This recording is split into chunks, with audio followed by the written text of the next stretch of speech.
तो ये वाक्य जो मैं बता रहा हूँ ना, ये ध्यान से सुनिए, पूरे जीवन में काम आए। तो हुआ यूं कि जब भगवान 5 जगह मांगने आए थे कौरवों से, तो कहा था कि 5 जगह दे दो, पांडव आराम से रहेंगे, तुम आराम से रहना, कोई झगड़ा, कोई विवाद, कोई युद्ध नहीं। तो शकुनी ने दुर्योधन को कहा कि सुयोधन, इसे बंदी बना लो, ये उनका फेवर लेके आया। दुर्योधन का नाम सुयोधन था। तो अब जो है दुर्योधन ने ऐलान कर दिया कि बंदी बना लो। अब ठाकुर जी को कौन बंदी बना सकता है? तो पहली बार ठाकुर जी ने अपने जीवन काल में पहली बार वो ऊर्जा दिखाई थी, वो लाइट दिखाई थी कि मैं हूं। अब उसके बाद कृष्ण वहां से चले कहकर कि अब युद्ध होगा, और धृतराष्ट्र ने राज ज्योतिषी को बुलाया ये जानने के लिए कि क्या होना चाहिए। तो राज ज्योतिषी को बुलाया, राज ज्योतिषी से पूछा कि क्या करना चाहिए बताओ। तो राज ज्योतिषी ने कहा कि महाराज, सुयोधन की कुंडली में राजयोग, कोई हरा ही नहीं पाएगा, निश्चित तौर पर राजा बनेंगे, आप युद्ध करो। और सिर्फ इस बात पर युद्ध का ऐलान हुआ और युद्ध शुरू हुआ। जब युद्ध शुरू हुआ तो उसके बाद 3 दिन बीते, कौरव हारने लगे थे। तो राज ज्योतिषी को फिर से बुलाया धृतराष्ट्र ने और कहा कि ये क्या चल रहा है। बोला महाराज, मैंने परिणाम की बात की, अभी तो युद्ध शुरू हुआ है, परिणाम जो होगा उसमें सुयोधन राजा बनेगा, सुयोधन विजयी होगा, आप राज तिलक की तैयारी कीजिए।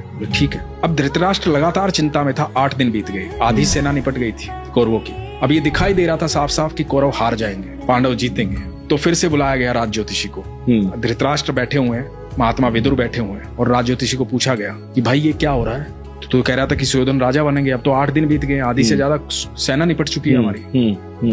तो पता है राज ज्योतिषी ने क्या कहा था? कि वहां कोई है जिसने नक्षत्रों की दिशाएं बदल डाली।